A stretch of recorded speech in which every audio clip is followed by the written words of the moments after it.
ሰላም ጤና ይስጥልን እጅጉን የተወደዳችሁና የተከበራችሁ የአዲስ ስፖርት ቤተሰቦቻችን እንደምን አላችሁልን? ከእናንተው ከሆነው ከአዲስ ስፖርት የዩቲዩብ ቻናላችን አዳዲስ ስፖርታዊ ጉዳዮችን ልናካፈላችሁ እነሆ በድጋሚ ተገናኘን። ስለምታደምጡን፣ ስለምትከታተሉን፣ ቆይታችሁን ከኛ ጋርም ስለምታደርጉ እጅጉን ከልብ አድርገን ነው የምናመሰግነው። በዛሬ ፕሮግራማችን የተለያዩ ስፖርታዊ ጉዳዮችን ወደ እናንተ እያደረስን ቆይታን የምናደርግ ይሆናል። ትልልቆቹን የአውሮፓ ክለቦች የተመለከቱ እጅግ በርከት ያሉ ስፖርታዊ ጉዳዮችን እያነሳን ነው ቆይታን የምናደርገው። ፉአድ ባሮ ፕሮግራሙን እየመራው ከእናንተ ጋር ቆይታን አደርጋለሁ። እናንተም ቪዲዮአችንን ላይክ፣ ቻናላችንን ሰብስክራይብ እያደረጋችሁ ቆይታችሁን ከእኛ ጋር ማድረጋችሁን አትርሱ። የተለያዩ ስፖርታዊ ጉዳዮችን ዛሬ እናነሳለን። ማንቸስተር ዩናይትድ፣ አርሰናል፣ ቸልሲ፣ ሊቨርፑል፣ ሪያል ማድሪድ፣ ባርሴሎናን ጨምሮ ሌሎችም ትልልቅ ክለቦችን የተመለከቱ ስፖርታዊ ጉዳዮች እየወጡ ነው። እነሱን እያነሳን ቆይታን እናደርጋለን። ሁላችሁም ይህንን ቪዲዮ ላይክ እያደረጋችሁ ቻናላችንንም ሰብስክራይብ እያደረጋችሁ እንድትጀምሩት በአክብሮት ነው የምጋብዘው። ከመሸጋገሪያ በኋላ በድጋሚ ተመልሰን እንገናኛለን። አብራችሁኝ ቆዩ።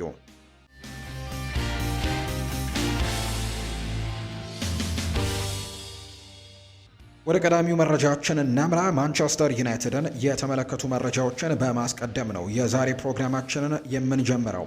በማርከስ ራሽፎርድ እና በባርሴሎና መካከል የግል ጥቅማ ጥቅሞችን ጨምሮ ስምምነቱ ሊጠናቀቅ ከጫፍ ደርሷል ተብሏል። ተጫዋቹ ከላሊጋ የፋይናንስ ደንቦች ጋር ለመጣጣምም ዝቅተኛ ደሞዝ እየተከፈለው ለ3 ዓመታት ለመቆየት መስማማቱ ነው እየተነገረ የሚገኘው። ስለዚህ በሚቀጥሉት 3 ዓመታት ደሞዙን ቀንሶ በባርሴሎና ቤት መቆየትን ምርጫው እንዳደረገ ነው ይፋ እየተደረገው የሚገኙት።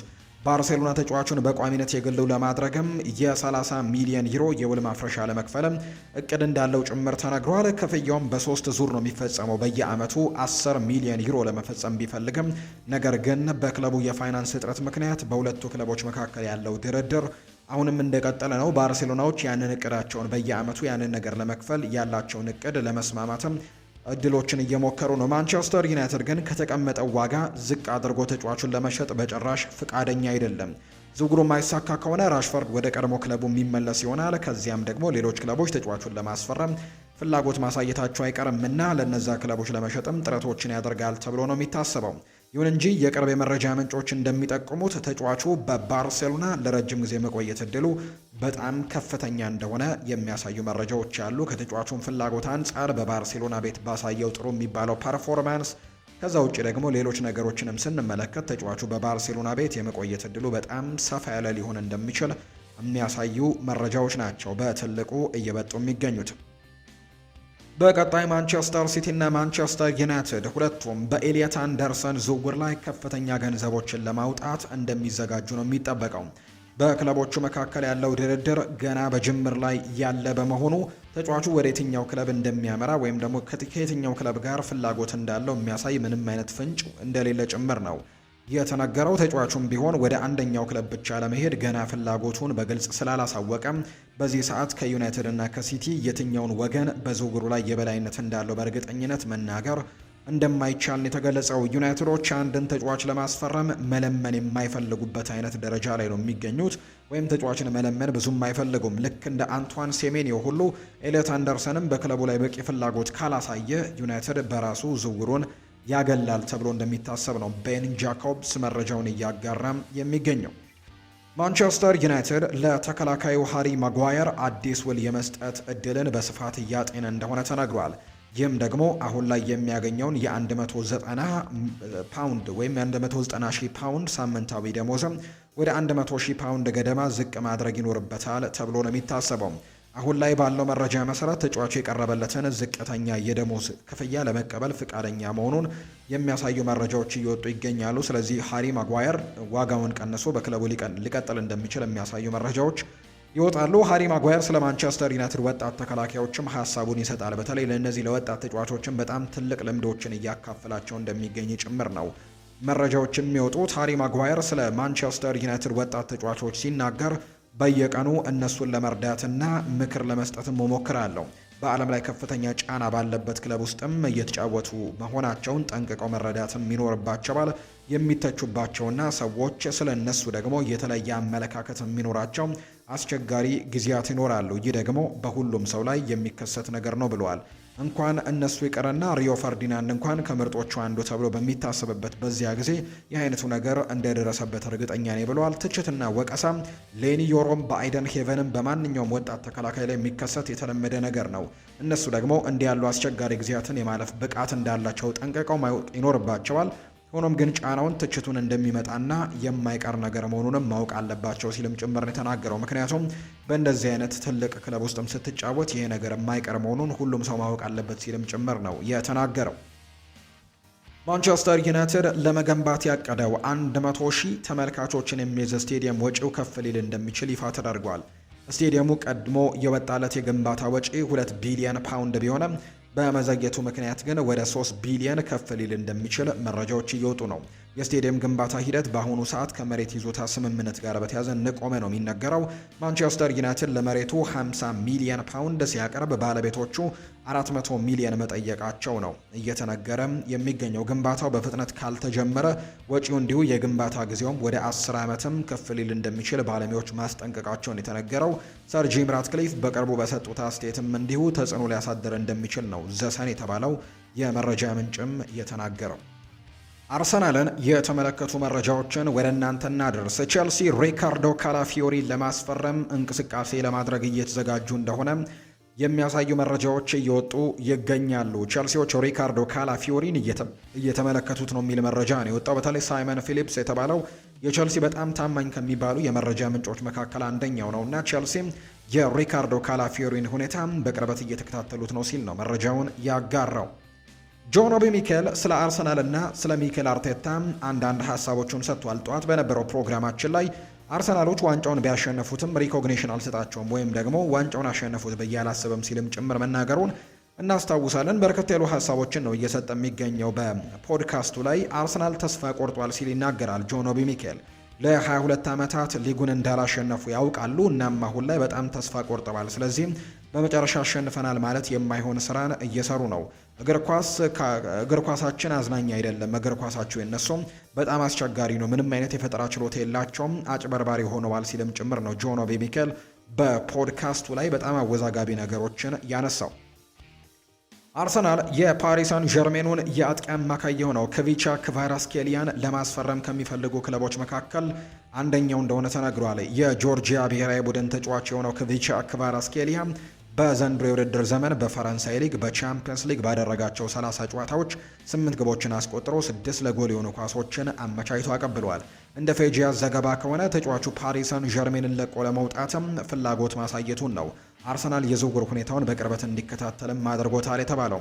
ክቪቻ ክቫራትስኬሊያ ለአርሰናል የሚያመጣው ጥቅምና ስጋትም አርሰናል ወጥ ያልሆነ ብቃትን እያሳዩ የሚገኙት ጋብሪኤል ማርቲኔሊ እና ሊያንድሮ ትሮሳርድን ለማጠናከር ወይም የተሻለ አማራጭም ለማግኘት የክቫራትስኬሊያ ዝውውር እንደ ትልቅ አማራጭ ሊመለከተው እንደሚችል ነው የሚታመነው። ተጫዋቹ በናፖሊ ቆይታውና ባለፈው የውድድር ዘመን ፓሪሰን ጀርሜን የቻምፒየንስ ሊግ ዋንጫን እንዲያነሳ የረዳበት ምክንያትም ወይም ወቅት ደግሞ እጅግ ድንቅ ብቃትን አሳይቷል። የሚኬል አርቴታ ተጫዋቾችን የማሻሻል ብቃት ደግሞ ለተጫዋቹ አዲስ መነቃቃት ሊሰጠው እንደሚችል በርካቶች ያምናሉ። በዘንድሮው የውድድር ዘመን ብቃቱ ዝቅ ማለቱና ከፈረንሳይ ሊግ ወደ ጠንካራው የፕሪሚየር ሊግ ሲመጣ ደግሞ ሊያጋጥመው የሚችለው ፈተና ዝውውሩን አደገኛ ያደርገዋል ተብሏል። እንደ ከቼንድ ኦፍ ሳይድ የዝውውር ምዘና ስርዓትም ከሆነ ይህ ዝውውር የሚከተለውን ነጥብ አግኝቷል የተባለው ተጫዋቹ በከፍተኛ የገንዘብ መጠን የሚገመት በመሆኑ አርሰናል እንደ ዴክላን ራይስ አይነት እጅግ ውድ ዝውውርን ዳግም ይፈጽማል ወይ የሚለው አጠራጣሪ ነው። ተጫዋቹ በአሁኑ ወቅት በብቃቱ እንግዲህ ጥሩ ነገሮችን እያሳየ ይገኛል። ምንም እንኳን የተወሰኑ ቀዝቀዝ ማለቶች በዚህ ውድድር ዓመት ቢያሳይም ትናንትና ከቸልሲ ጋር በነበረው የአውሮፓ ቻምፒየንስ ሊግ ጨዋታ ላይ ግን አሁንም ድንቅ መሆኑን በደንብ አሳይቶ ነው መውጣት የቻለው። ዝውውሩ የሚጠይቀው ከፍተኛ ወጪ ግን ነጥቡን ይቀንስበታል ተብሏል። ይህ የ25 ዓመቱ ኮከብ ወደ ሰሜን ለንደን ማምራቱ ለአርሰናል የአጥቂ መስመርም አዲስ ጉልበት ሊሆን እንደሚችል ቢነገርም ክለቡ ግን ዝውውሩ የሚከተለውን የፋይናንስ ስጋትና የተጫዋቹን ወቅታዊ ብቃት በጥንቃቄ መመዘን ይኖርበታል ብለው በርካቶች ሀሳቦቻቸውን እያጋሩ ነው። የሊቨርፑል ጉዳዮችን እንመለከት። በእርግጥ በሻቪ አሎንዞ እና በሊቨርፑል መካከል ያለው ስሜት ወይም ፍላጎት አውንታዊ ነው ብለዋል ፋብሪዚዮ ሮማኖ። ነገር ግን እስከ ዛሬ ድረስ ምንም አይነት ስምምነት በሁለቱ አካላት መካከል በአሰልጣኝ ሻቪ አሎንዞ እና በሊቨርፑል መካከል ምንም አይነት ንግግርም ምንም አይነት ስምምነትም እንዳልተደረገ ጭምር ነው የሚናገረው። ነገር ግን በጣም አውንታዊ በጣም ጥሩ የሚባል አመለካከት በሁለቱ ሰዎች መካከል እንዳለ ነው የሚናገረው ፋብሪዚዮ። የሊቨርፑል ዳይሬክተሮች ቸልሲ ለሚፈልገው ተጫዋች 80 ሚሊዮን ዩሮ ለማቅረብ ዝግጁ ናቸው። የሊቨርፑል ስፖርቲንግ ዳይሬክተር የኖቲንግሃም ፎረስቱን የመሃል ተከላካይ ሙሪሎን ለማስፈረም 80 ሚሊዮን ዩሮ አካባቢ የሚገመት የዝውውር ጥያቄ ለማቅረብ ዝግጁ መሆናቸውን የተነገረው የ23 ዓመቱ ብራዚላዊ ተከላካይ ቀደም ሲልም የቼልሲ ኢላማ እንደነበረ ቢገለጽም በኖቲንግሃም ፎረስት ቤት ግን እያሳየ ያለው ብቃት ደግሞ ድንቅ ብቃት ግን ሌሎች ታላላቅ ክለቦችም እንዲፈልጉት አድርጓል። እንደ ፌጂያስ ዘገባ ከሆነም ሊቨርፑል ሙሪሎን የሚፈልገው ክለቡን ሊለቅ የሚችለውን ኢብራሂማ ኮናቴን ለመተካት እንደሆነ ነው የተገለጸው። ኢብራሂማ ኮናቴ ኮንትራቱ በማለቁ ምክንያትም ክለቡን ለመልቀቅም መቃረቡን ተከትሎ ሊቨርፑል ሙሪሎን ለማስፈረም ጥረቱን አፋጥኖታል።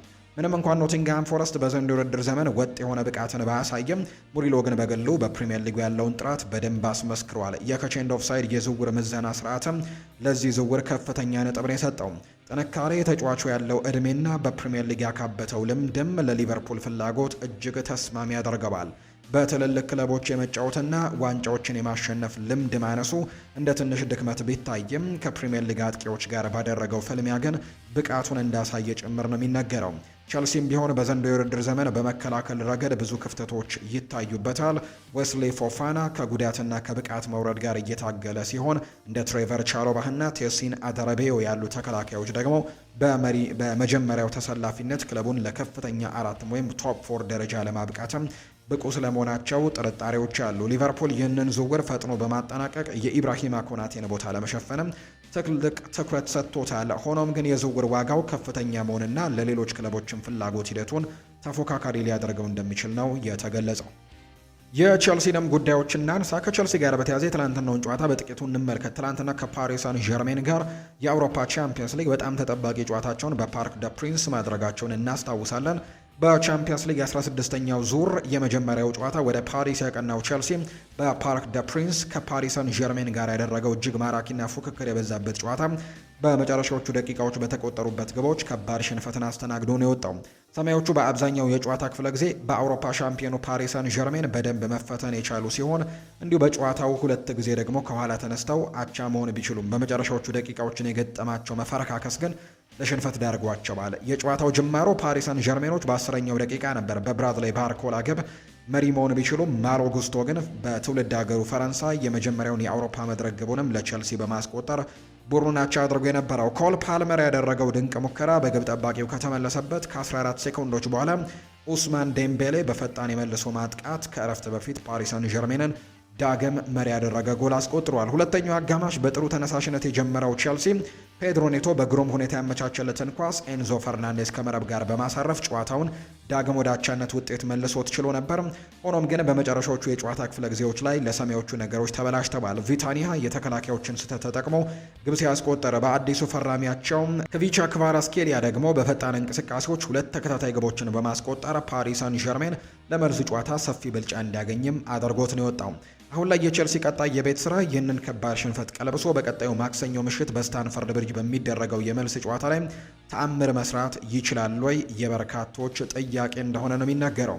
ሊያም ሮስኒየር ከትላንትናው ጨዋታ በኋላ አንዳንድ ጉዳዮችን አንስቷል። ጨዋታውን በአጠቃላይ ስመለከተው ሲሉ ነው የሚያነሱት አሰልጣኝ ሊያም ሮስኒየር ከትላንትናው ጨዋታ ጋር በተያያዘ ሲናገሩ እስከ 75ኛው ደቂቃ ድረስ ሚዛናዊና ተመጣጣኝ ነበር። ነገር ግን የመጨረሻዎቹ 15 ደቂቃዎች ግን ከቁጥጥራችን ውጭ ሆኖብናል። በፈለግነው መንገድም ጨዋታውን ማጠናቀቅ ባለመቻላችን አዝነናል ሲልም ነው የተናገረው። ሊያም ሮስኒየር ይቀጥልና ይህ ቻምፒየንስ ሊግ ነው። እዚህ ደግሞ ምንም ነገር ሊፈጠር ይችላል። በክለብ እግር ኳስ ውስጥ ትልቅ ውድድር የቻምፒየንስ ሊግ ነው። ባለፉት ዓመታት በርካታ ቡድኖች አሁን እኛ ከገጠመን የባሰም ሰፊ የጎል ልዩነት ቀልብሰው ማለፍ ችለዋል። እኛም ደግሞ ይህንን ማድረግ እንችላለን በማለት ነው ለደጋፊዎች የተስፋ ቃልን ጭምር ያስተላለፈው። ከዚህ ጨዋታ የምንማረው ብዙ ነገር አለ ብለዋል ሊያም ሮስኒየር። ከሁለተኛው ዙር የመልስ ጨዋታ ነገሮችን በራሳችን ላይ እጅግ እንዳናከብድም መጠንቀቅ ይኖርብናል። ነገር ግን ጨዋታው ገና አላለቀም፣ ፈጽሞ የማያልቅም ሲልም ጭምር ነው የተናገረው። ሊያም ሮስኒየር ስለ ፊሊፕ ዮርጌንሰንም ይናገራል። ተጫዋቾች ስህተት መስራታቸው የማይቀር ነገር ነው። ፊሊፕ ዮርጌንሰንም የመጀመሪያው አይደለም። ይሄ የእግር ኳስ አንዱ አካል ነው። ሁለቱም ግብ ጠባቂዎች ዮርጌንሰንም ሆነ ሮበርት ሳንቼዝ የተለያየ አይነት ብቃት ነው ያላቸው። ሮበርት ሳንቼዝ የጎል ሙከራዎችን በማዳንና አየር ላይ የሚመጡ ኳሶችን በመቆጣጠር ረገድ ድንቅ ነው። ፊሊፕ ጆርጌንሰን ቢሆን ደግሞ አስገራሚ ብቃቶች ያሉት። ለምሳሌ በአስተን ቪላው ጨዋታ ያሸነፍንበት አንደኛው ምክንያት ኳስ በእግራችን ስር እያለ በጣም ረጋ ብለን መጫወታችን ነበር። እንደዚህም ቢሆን ደግሞ ከፓሪስ ሰን ዠርሜን ጋር ተረጋግተን ከባላጋራ ጫና አልፈን መጫወት ከቻለን የራሳችን እድሎችን መፍጠር እንችላለን፣ ያንንም አድርገናል ነው ያለው። ስለ ሽንፈቱ ሲናገርም ውጤቱ በጣም የሚያሳዝን ነው። በአብዛኛው የጨዋታ ክፍለ ጊዜ የነበረን ብቃት በጣም ረክቼ ነበር። የመጨረሻዎቹ 20 ደቂቃዎች ግን ግራ የሚያጋቡ ነበሩ። ለዚህም ተጠያቂው እኔ ነኝ።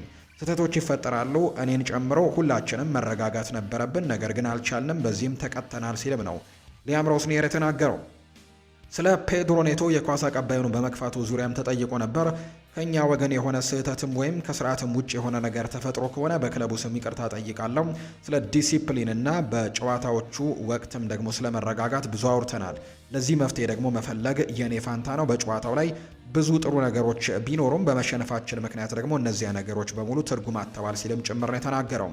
የቸልሲ የመጀመሪያ አስተላለፍ አስቀድመ ስለመውጣቱ ወይም ደግሞ ቀድሞ ስለመውጣቱ ተጠይቆ ነበር። ነገሩ እውነት ከሆነ ምንጭነቱን ደርሰንበት እንደምናስተካክል እርግጠኛ ነኝ። እንዲህ አይነት ነገሮች አሁንም ላይ በድጋሚ ይከሰታሉ። ነገር ግን እኔ ከጨዋታው በፊት ስለነበረው ሁኔታ ይልቅ አሁን ላይ ይበልጥ የሚያሳስበኝ የጨዋታው ውጤት ነው ሲልም ጭምር ነው አሰልጣኝ ሊያም ሮስኒየር እየተናገረም የሚገኘው። በርከት ያሉ ጉዳዮችን ነው አሰልጣኝ ሊያም ሮስኒየር ያነሳው። ከነዚህ መካከል ቸልሲ መሻሻል ስላለባቸው ነገሮችም ተጠይቆ ነበር። ፈተናዎች በሚገጥሙን ጊዜ መረጋጋት እንዲሁ ይጠበቅብናል፣ እንጠብቃለንም። ለዚህም ደግሞ ተጠያቂው እኔ ነኝ። ይህ ግን ገና ክለቡን ከተቀላቀልኩበት ቀን ጀምሮ ስንነጋገር የነበረ ጉዳይ ነው ሲልም ጭምር ነው አሰልጣኝ ሊያም ሮስኒየር የሚናገረው። እንዲሁ ጣቴን ተጫዋቾች ላይ አልቀስርም። ይህንን መሰናክል ካለፈን እምቅ አቅማችን ላይ መድረስ እንችላለን። ለዚህም ደግሞ መፍትሄ መፈለግ አለብን ሲልም ይናገራል። ፓሪስ ሰን ዠርሜን የአውሮፓ ሻምፒየን ነው። ለዚህ ነው በጣም ያዘንኩት፣ ምክንያቱም እስከ 3ኛው ጎል ድረስ የነበረን እንቅስቃሴ በጣም ጥሩ ነበር። ነገር ግን በውጤቱ ምክንያት አሁን ላይ ስለዚያ ነገር ማውራት አይቻልም ሲልም ጭምር ነው የተናገረው። ምስጋና ይግባውና በመቀየሪያ ክፍል ውስጥ ስህተቱን አምኖ እጁን አውጥቷል። ፊሊፕ ዮርጌንሰን ሁሉም ሰው ስህተት ይሰራል፣ አንዳንዴ ስህተቶቹ ከሌላው ጊዜ ይልቅ ዋጋ ያስከፍላሉ። አሁንም የሆነው ያ ነው ሲልም ጭምር ተናግሯል አሰልጣኝ ሊያም ሮስኒየር። ከዚህኛው ሽንፈት በፍጥነት ማገገም ይኖርብናል። እንድናገግም ደግሞ ለራሳችን ትልቅ ፈተናን ሰጥቻለሁ። በሁለት ቀናት ውስጥም ከኒውካስል ጋር ከዚያም ከሁለት ቀናት በኋላ ደግሞ ከፓሪስ ሰን ዠርሜን ጋር ሌላ ደግሞ ጨዋታ ይጠብቀናል። ስለዚህ ትምህርት በፍጥነት መቅሰማችንን ማረጋገጥ ይኖርብናል። የኛው ሽንፈት በጣም የሚያምነው ነገር ግን ትምህርት አለው። ምክንያቱም በጨዋታ ውስጥ ብዙ ነገሮች ቢኖሩም ተሸንፈህ ደግሞ እነዚህ ነገሮች ማስተካከል ይኖርብናል። ጎሎችን ማነቃቃትና በራሳችን መተማመን ይሰጡናል። ከቪቻ ክቫራስኬሊያ ያስቆጠራቸው አራተኛ ጎል ደግሞ በእውነት ድንቅ አጨራረስ ነበረች ሲልም ጭምር ነው ሊያም ሮስኒየር የተናገረው። ጄሚ ካራገር ስለ ቸልሲ አንዳንድ ጉዳዮችን ሲያነሳም ድንቅ ጨዋታ ነበር። በእርግጠኝነት በዚህ የውድድር ዘመን በቻምፒየንስ ሊግ ካዩዋቸው ጨዋታዎች ሁሉ ምርጡ ነው ብዬ አስባለሁ። ቸልሲ 5-2 ሊሸነፍ የሚገባው ቡድን አልነበረም። ነገር ግን ለደረሰባቸው ሽንፈት ራሳቸውን ብቻ ነው መውቀስ ያለባቸው ሲልም ይገልጻል። ቸልሲ ለረጅም ጊዜ ስተች ቆይቻለሁ። አሁንም ግን በቁም ነገር የምናገረው የግብ ጠባቂ ችግራቸውን እስካልፈቱ ድረስ የትም ሊደርሱ አይችሉም። ይህንን በተከታታይ ስናገር ቆይቻለሁ በማለት ነው ያሳሰበው አሰልጣኝ ሊያም ሮስኒየር። በፊሊፕ ዮርጌንሰን እና በሮበርት ሳንቼዝ መካከል ምርጫ ለማድረግ እየተቸገረ ሲሆን በቀጣዩ ጨዋታም ግብ ጠባቂ መብት ከባድ ከሆኑት ውሳኔዎች መካከል አንደኛው ሊሆን እንደሚችል ነው በርካቶች ግምቶቻቸውን እያስቀመጡ የሚገኙት።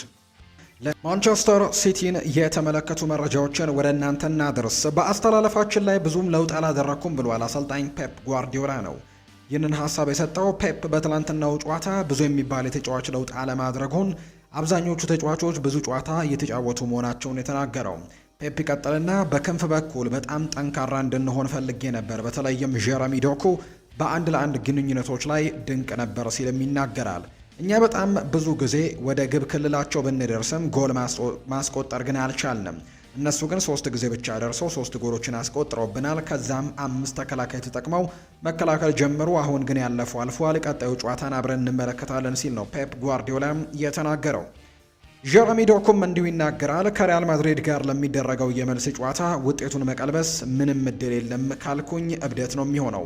ግልጽ ነው እነሱ ትልቅ ቡድን ናቸው። ነገር ግን እነሱ እኛ ላይ 3 ግብ ካስቆጠሩ እኛስ ማናስቆጥርበት ምክንያት ምንድን ነው? በኢቲሃድ ስቴዲየም ደጋፊዎች በእነሱ ላይ ጫናዎችን እንዲፈጥሩልን እንፈልጋለን። ሁሉም ነገር ይቻላል። ስለዚህም አሁንም እናምናለን ደጋፊዎቻችን ከኛ ጋር ከሆኑ ጨዋታውን ሙሉ በሙሉ የተለየ ይሆናል ሲልም ነው የሚናገረው ጀረሚ ዶኩ። ጨዋታው ለኔ አስቸጋሪ ነበር። ሁልጊዜም 3 ተጫዋቾች ሆነው ነበር ወደ እኔ የሚመጡትና ያ ነገር በጣም አስቸጋሪ አድርጎብኝ ነበር ሲልም ጭምር ነው ጀረሚ ዶኩ ከትላንትናው ጨዋታ ጋር አያይዞም ሰፋ ያሉ ጉዳዮችን ያጋራው። የሪያል ማድሪድ ጉዳዮችን ደግሞ ወደ እናንተ እናደርስ። እስካሁን ህይወት በሪያል ማድሪድ እንዴት ነው ተብሎ ትሬንት አሌክዛንደር አርኖልድ ጥያቄ ቀርቦለት ነበር። ምላሹን ሰጥቷል። እዚህ ከመጣሁኝ 2 አስቸጋሪ ጉዳቶች ገጥመውኝ ነበር። ነገር ግን አሁን ያለው ሁኔታ የበለጠ ወድጄዋለሁ። በአጠቃላይ ከመጀመሪያው ቀን ጀምሮ እዚህ በመገኘቴ በጣም ደስተኛ ሆኛለሁ፣ ምክንያቱም ህልሜ እውን ሆኗል። እኔም በተቻለኝ መጠን ያለብኝን ክፍተቶች ለማስተካከልም እየሞከርኩ ነው ብሏል። ትሬንት አሌክዛንደር አርኖልድ ይቀጥልና ምንም ደግሞ የምናቀርበው ሰበብ የለም። እኛ ሪያል ማድሪዶች ነን። እስከ መጨረሻው ድረስ መሄድና የሻምፒየንስ ሊግ ዋንጫን ማሸነፍ እንዳለብን ጠንቅቀን እናውቃለን። በእርግጥም ከጨዋታው በፊት በብዙዎች ዘንድ የነበረው ግምት እኛ ዛሬ ብዙ ድብደባዎች እንደሚደርሱብን ነበር፣ ያኛውን ግን ቀልብሰነዋል ብለዋል። ፌዴሪኮ ቫልቬርዴ በዓለማችን ላይ አስደናቂ ብቃት እያላቸው ብዙ ከማይወራላቸው ተጫዋቾች መካከል አንደኛው ነው። እኔ እሱ የአመታት አድናቂ ነኝ። እሱ ያለው ጉልበትና ለቡድኑ የሚሰጠው ነገር በጣም ትልቅ ነው። በጣም አስደናቂ ነገር ነው። ደግሞም በሱ በምንም ሁኔታ ውስጥም ቢሆን አያጉረመረመም። ለእኔ ፌዴሪኮ ቫልቬርዴ ማለት በዓለማችን ላይ ካሉ ምርጥ አማካዮች አንደኛው ነው ሲል ትሬንት ይመሰክራል። ይህንን የውድድር ዓመት ከ2016 የቻምፒየንስ ሊግ ውድድር ዓመት ጋር ማነጻጸር እንዴት ነው ተብሎ አርቤሏ ጥያቄ ቀርቦለት አይሆንም ብሏል። አንድ ጨዋታ ብቻ እኮ ነው ያሸነፍነው። ወደ ቀጣዩ ዙር ራሱ አልተሸጋገርንም። በዚህ ክለብ ውስጥ ዋንጫዎችን እንጂ ጨዋታዎችን ስታሸንፍም ሰለብሬት አታደርግም ብሏል አርቤሏ። ቪኒሲዮስ ጁኒየር ፔናልቲውን እንዲመታው ጠይቆኝ ነበር። እሱ የክለባችን ሌጀንድና ምርጥ ጓደኛ ነው። ነገር ግን እኔም ሌሎች የቡድን አጋሮቼም እሱ ፔናልቲውን እንዲመታ ነገር ነው ብሏል ፌዴሪኮ ቫልቬርዴ ጥያቄውን ሲናገር። ፔናልቲውን ሳተው። ይህ የእግር ኳስ አንዱ አካል ነው፣ ያጋጥማል። ቢያስቆጥረው ኖሮ ሁላችንም ምርጥ ምሽት እናሳልፍ ነበር። ነገር ግን አንዳንዴ ታስቆጥራለህ፣ አንዳንዴ ደግሞ ትስተዋለህ። ዋናው ነገር ከዛ በኋላ የምታሳየው ሪያክሽን ነው። እሱ ደግሞ ከዛ በኋላ እየሮጠ እየሞከረ ነበር። እናም ደጋፊዎች እያበረቱት ነበር። ይህ በደጋፊዎችና በተጫዋቾች መካከል የሚኖረው ጥምረት ለእኛ በጣም ትልቅ ደስታን ፈጥሮልናል ሲል ነው የተናገረው ፌዴሪኮ ቫልቬርዴ። ቲያጎ ፔትራቺ ይናገራል። ጨዋታውን በማሸነፋችን በጣም ደስተኞች ነን፣ ነገር ግን አሁን ላይ ማጠናቀቅ የሚገባን ስራ ስላለ ከልክ በላይ የሆነ በራስ መተማመን እያዳበረን አይደለም። ምክንያቱም አሁንም ከሜዳችን ውጪ ከማንቸስተር ሲቲ ጋር ቀሪ አንድ ጨዋታ ይጠብቀናል። እናም ደግሞ ያደረግነውን በመጀመሪያው ደቂቃ ጀምሮ በጥሩ መንገድ መጫወት መቻል አለብን ብዬ አስባለሁ። በቀጣይ በዚሁ መንገድም ከተጫወተን ነገሮች በጥሩ መንገድ እንደሚሄዱም እርግጠኛ ነኝ ብሏል። በአርጀንቲና ብሔራዊ ቡድንና በስፔን መካከል የሚደረገው የፋይናሊስማ የፍጻሜ ጨዋታ ማርች 27 በሳንቲያጎ ቤርናቢው እንደሚደረግ ነው መረጃዎች እየወጡ የሚገኙት። የተወደዳችሁና የተከበራችሁ ቤተሰቦቻችን ለዛሬ ያዝንላችሁ አዳዲስ ስፖርታዊ ጉዳዮቻችን እነዚህን ይመስላሉ። ስላደመጣችሁን፣ ስለተከታተላችሁን፣ ቆይታችሁን ከኛ ጋርም ስላደረጋችሁ እጅግ ከልብ አድርገን ነው የምናመሰግነው። ፉአድ ባህሩ የዛሬውን ፕሮግራም እየመራው ከእናንተ ጋር ቆይታን አድርጌያለሁ። በቀጣይ ፕሮግራሞቻችን ሌሎች ስፖርታዊ ጉዳዮችን፣ ሌሎች አዳዲስ መረጃዎችን አካተን በድጋሚ ተመልሰን የምንገናኝ ይሆናል። ለዛሬ ግን ስላደመጣችሁኝ ከልብ አድርጌ ነው የማመሰግነው። መልካም ጊዜ እንዲሆንላችሁም በአክብሮት ተመኘው።